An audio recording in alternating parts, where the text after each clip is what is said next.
Hello everyone दोस्तों, आज की इस वीडियो में हम लोग बात करेंगे कि अगर आप एसएससी सीएचएसएल 2022 एग्जाम में अपीयर होना चाहते हैं, प्रिपरेशन करना चाहते हैं इस एग्जाम के लिए, तो क्या स्ट्रैटेजी आपको रखनी चाहिए उसके बारे में इस वीडियो में डिटेल में बात करेंगे। आई होप कि इस वीडियो को देखने के बाद आपका बहुत ज़्यादा कन्फ्यूजन क्लियर हो और बहुत अच्छे से आप इसके लिए तैयारी कर सके।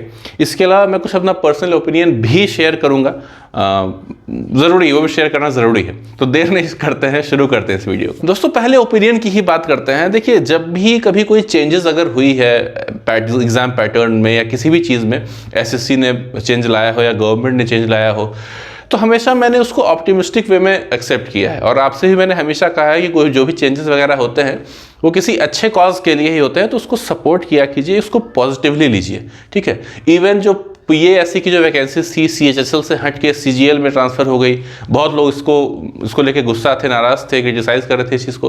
मैंने तब भी समर्थन किया कि जो हो रहा है अच्छे के लिए हो रहा है, ज़्यादा टेंशन लेने की जरूरत नहीं है। लेकिन सीएचएसएल का जो पैटर्न में चेंज हुआ है ना, एग्जाम पैटर्न में, वो मुझसे भी एक्सेप्ट नहीं हो पा रहा है। काफ़ी लोग तो इसके खिलाफ हैं ही, लेकिन मुझे भी ये मतलब सही नहीं लग रहा है। अब जैसे क्या देखिए कि सीजीएल में क्या हुआ कि सीजीएल में टीयर 3 को उन्होंने स्क्रैप कर दिया और टीयर 2 तक ही आपका मेरिट लिस्ट आपकी बन जाएगी। टीयर 3 वगैरह का झमेला उन्होंने खत्म कर दिया। तो इससे क्या होगा कि बहुत ज़्यादा टाइम आपका रिड्यूस हो जाएगा। ठीक है, सीएचएसएल में क्या होता है कि टीयर 2 होता था डिस्क्रिप्टिव, तो टीयर सीजीएल के ही बेसिस पे सीएचएसएल में भी अगर टीयर 2 को स्क्रैप कर देते तो बात समझ में आती। यहाँ पे टीयर 3 में जो डिस्क्रिप्टिव पेपर होता था उसको स्क्रैप करके टीयर 2 में एक ऑब्जेक्टिव पेपर, बहुत ही कॉम्प्रिहेंसिव ऑब्जेक्टिव पेपर ऐड आपने कर दिया है। तो इसका क्या सेंस है? ठीक है, मानता हूं कि डिस्क्रिप्टिव पेपर का रिजल्ट आने में जितना टाइम लगता था उससे जल्दी इसका रिजल्ट आ जाएगा, ये बात तो सही है। लेकिन अब आप सोचिए कि जैसा एग्जाम पैटर्न सीजीएल का है, एग्जैक्टली वैसा ही एग्जाम पैटर्न आपका सीएचएसएल का है, टीयर 1 टीयर 2। और सीजीएल में भी टीयर 2 के बेसिस पे आपकी मेरिट लिस्ट बनने वाली है, यहाँ भी टीयर 2 के बेसिस पे ही आपकी मेरिट लिस्ट बनने, मतलब एग्जैक्टली सेम हो गया है। तो सोचिए कहाँ एक 12th लेवल का एक एग्जाम है और एक कहाँ ग्रेजुएशन लेवल का एग्जाम है, कोई फर्क दोनों एग्जाम में रहा ही नहीं।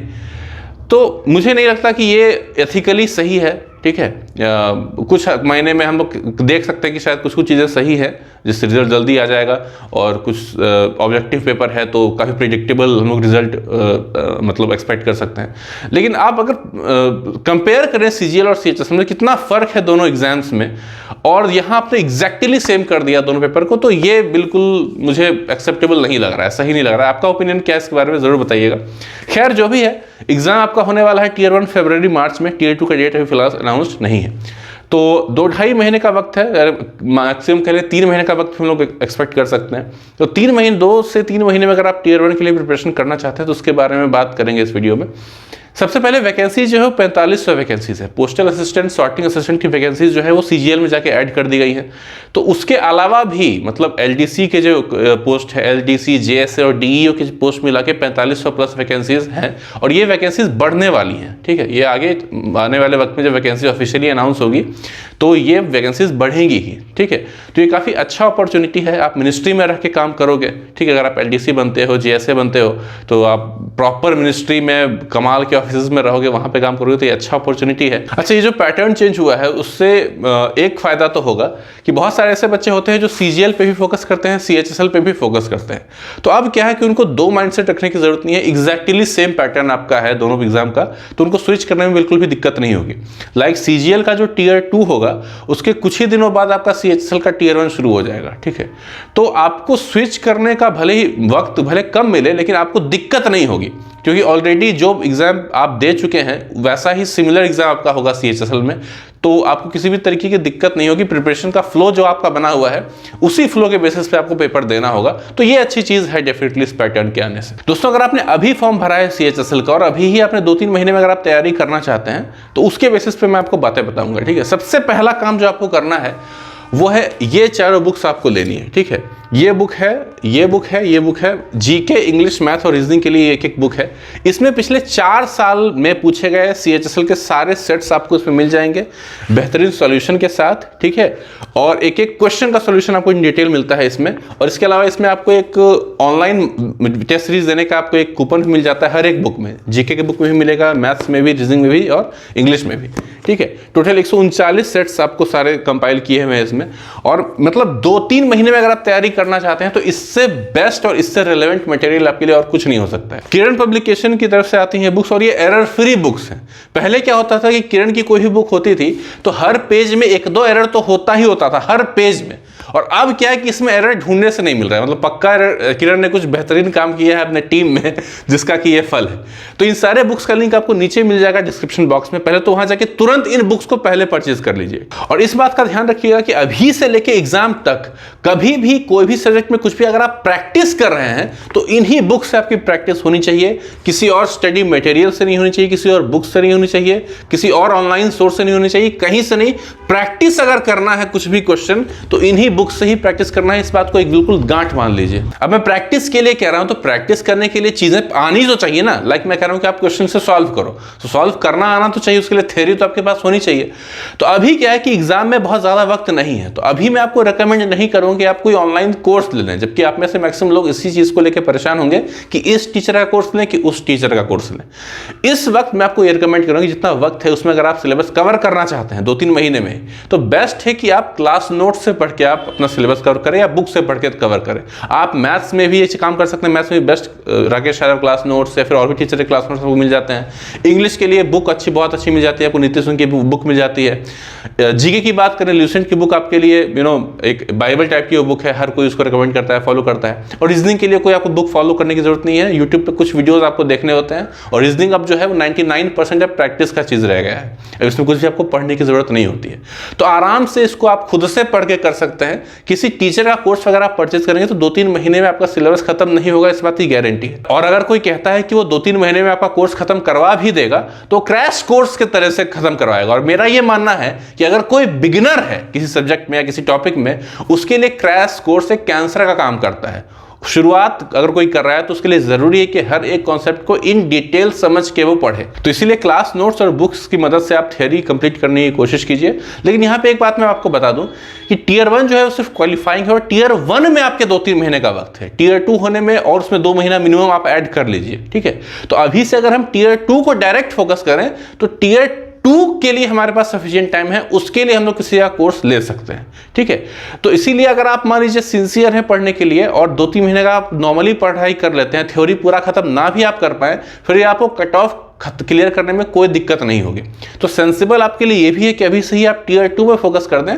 और टियर 2 अगर आप फोकस कर रहे हैं अभी जो कि अभी से मिनिमम 5 महीने के बाद हम लोग एक्सपेक्ट कर सकते हैं, 5 से 6 महीने के बाद, तो उसके लिए डेफिनेटली आप किसी का कोर्स डेफिनेटली फॉलो कर सकते हैं ऑनलाइन, अगर आप किसी को फॉलो करना चाहते हैं। तो अगर आप लोग कोर्स लेने वाले हो अपना सिलेबस खत्म करने के लिए, तो एक बात मैं आपको याद दिला दूं कि आपको पढ़ाई बहुत करनी है दोस्तों। यहाँ पे 1 या 2 सब्जेक्ट नहीं, यहाँ 4 सब्जेक्ट्स हैं और 5वां सब्जेक्ट कंप्यूटर भी है। 5 सब्जेक्ट्स आपको पढ़ने हैं। तो किसी एक टीचर का कोर्स आपने किसी एक सब्जेक्ट का ले लिया, उस पर आपने थोड़ा ज़्यादा मेहनत कर दिया, तो बाकी 4 सब्जेक्ट्स आपके सफ़र करेंगे ही करेंगे। तो आपको बहुत स्मार्टली यहाँ पे आपको खेलना है कि आपको किस सब्जेक्ट पे कितना टाइम देना है, किस टीचर से कितना पढ़ना है, सब कुछ आपको कैलकुलेट करके ही पढ़ना है। ऐसा नहीं कि कोई कुछ पढ़ा रहा है तो कुछ भी पढ़ा रहा है तो पढ़ते ही चले जाए, नहीं। आपको कितनी ज़रूरत है उस एग्जाम को क्लियर करने के लिए, इस टॉपिक को कितना पढ़ना जरूरी है, आपको ये पता होना चाहिए, ठीक है। हालांकि ये मैं टाइम टू टाइम आपको मैं बताता रहूंगा, आपको हेल्प करता रहूंगा सब्जेक्ट वाइज, उसके लिए परेशान मत होइएगा।